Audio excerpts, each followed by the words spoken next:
شروع اللہ کا نام لے کر جو بڑا مہربان نہایت رحم والا ہے۔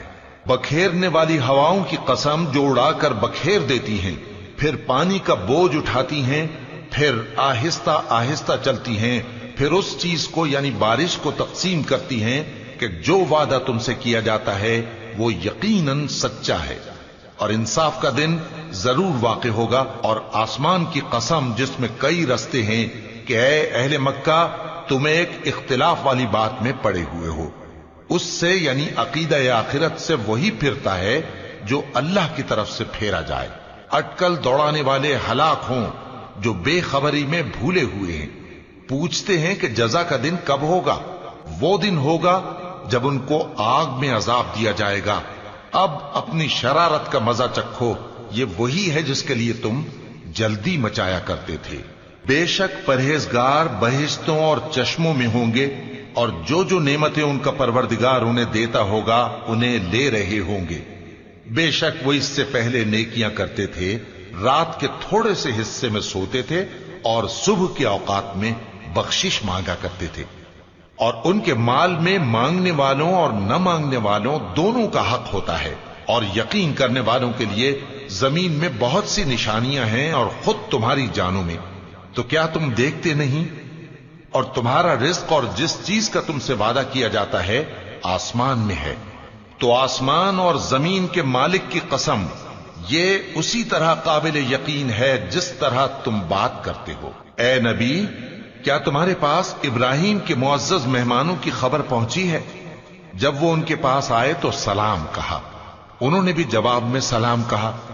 دیکھا تو ایسے لوگ کہ نہ جان نہ پہچان۔ پھر وہ اپنے گھر جا کر ایک بھنا ہوا موٹا بچڑا لائے اور کھانے کے لیے ان کے آگے رکھ دیا۔ کہنے لگے کہ آپ تناول کیوں نہیں فرماتے؟ اور ان سے خوف محسوس کیا۔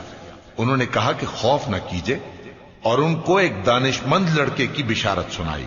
تو ابراہیم کی بیوی چلاتی آئیں اور اپنا منہ پیٹ کر کہنے لگیں کہ ایک تو میں بڑھیا، اوپر سے بانجھ۔ انہوں نے کہا تمہارے پروردگار نے یوں ہی فرمایا ہے، وہ بے شک صاحب حکمت ہے، خبردار ہے۔ ابراہیم نے کہا کہ فرشتوں، اب تمہارا اصل کام کیا ہے؟ انہوں نے کہا کہ ہم گناہگاروں کی طرف بھیجے گئے ہیں تاکہ ان پر گارے کی پتھریاں برسائیں جن پر حد سے بڑھ جانے والوں کے لیے تمہارے پروردگار کے ہاں سے نشان کر دیے گئے ہیں۔ پس وہاں جتنے مومن تھے ان کو ہم نے نکال لیا، پھر اس بستی میں ہم نے ایک گھر کے سوا مسلمانوں کا کوئی گھر نہ پایا۔ اور جو لوگ عذاب علیم سے ڈرتے ہیں ان کے لیے ہم نے وہاں نشانی چھوڑ دی۔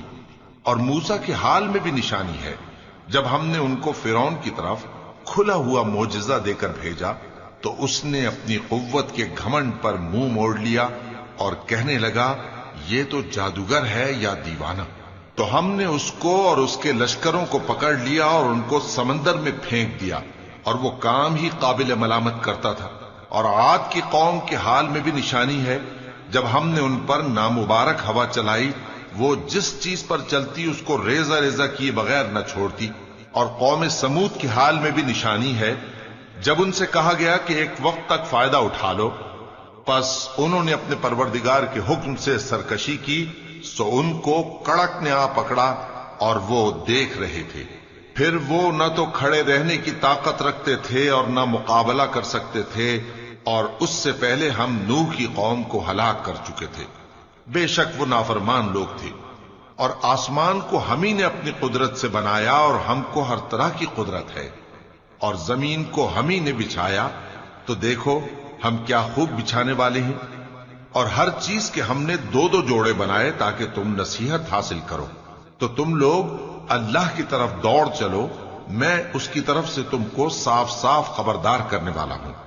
اور اللہ کے ساتھ کسی اور کو معبود نہ بناؤ، میں اس کی طرف سے تم کو صاف صاف خبردار کرنے والا ہوں۔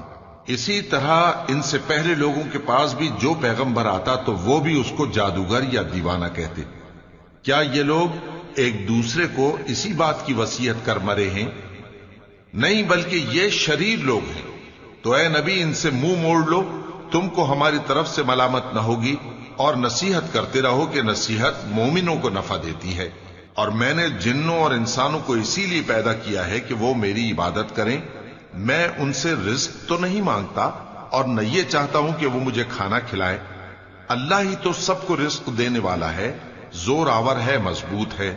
سو کچھ شک نہیں کہ ان ظالموں کے لیے بھی عذاب کی نوبت مقرر ہے، جس طرح ان کے ساتھیوں کی نوبت تھی. تو ان کو مجھ سے عذاب جلدی نہیں طلب کرنا چاہیے. پھر جس دن کا ان کافروں سے وعدہ کیا جاتا ہے اس سے ان کے لیے خرابی.